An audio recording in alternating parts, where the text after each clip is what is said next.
Iran में Iran के ही समर्थक गुट के शीर्ष नेता की हत्या से हड़कंप मचा हुआ है। इस्माइल हानिये की हत्या की अब तक किसी ने जिम्मेदारी नहीं ली। गाजा युद्ध के चलते ईरान के इजराइल से बड़े ही तल्ख रिश्ते चल रहे हैं। ऐसे में ईरान ने अपनी सरजमी पर हुए हमले के पीछे इजराइल का हाथ माना है। इससे इजराइल और ईरान की तनातनी एक बार फिर बढ़ गई है। इसी साल अप्रैल महीने में भी दोनों देश एक दूसरे से टकरा चुके हैं। अब 4 महीने के भीतर एक बार फिर से ईरान और इजराइल आमने सामने हैं। ईरान का भड़कना इसलिए भी अहम माना जा रहा है क्योंकि ईरान की राजधानी में घुसकर एयर स्ट्राइक हुई है, जिसमें उसका खास और हमास का चीफ मारा गया। ऐसे में ईरान बदले की आग में जल रहा है। बिना किसी देरी के ईरान ने इजराइल को नतीजा भुगतने की धमकी भी दे डाली।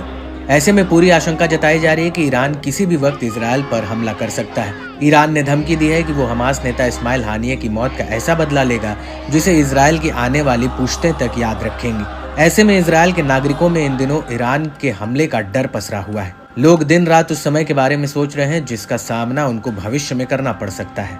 ईरान और इजराइल के नाजुक हालातों के बीच एक बार फिर ईरान की ओर से इजराइल को बड़ी धमकी मिली है। इजराइल पर भीषण हमले की आशंकाओं के बीच ईरानी सेना प्रमुख मेजर जनरल अब्दुल रहीम मुसावी ने इजराइल के विनाश का वादा किया है।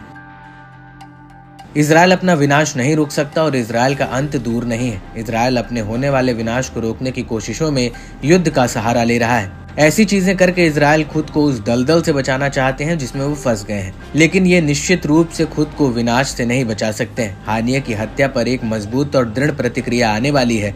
इजराइल खुद को विनाश से नहीं बचा सकता, इसलिए उसका कोई भविष्य नहीं है।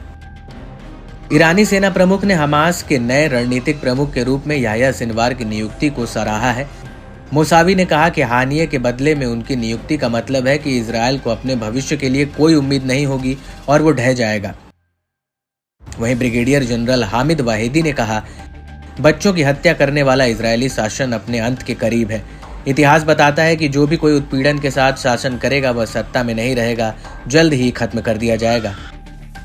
गौरतलब है कि इजराइल पर संभावित ईरानी हमले में मिडिल ईस्ट में चौतरफा युद्ध की आशंका बढ़ गई है। ईरान और इजराइल युद्ध के कगार पर हैं। ईरान ने साफ किया कि अब उसे कोई परवाह नहीं है। वॉल स्ट्रीट जर्नल के मुताबिक ईरान ने अरब देशों से कहा है कि अब उसके हमले से पूर्ण पैमाने पर युद्ध छिड़ जाए तो भी उसे कोई परवाह नहीं है। ईरान मध्य पूर्व की सबसे बड़ी सैन्य शक्तियों वाले देशों में शामिल है।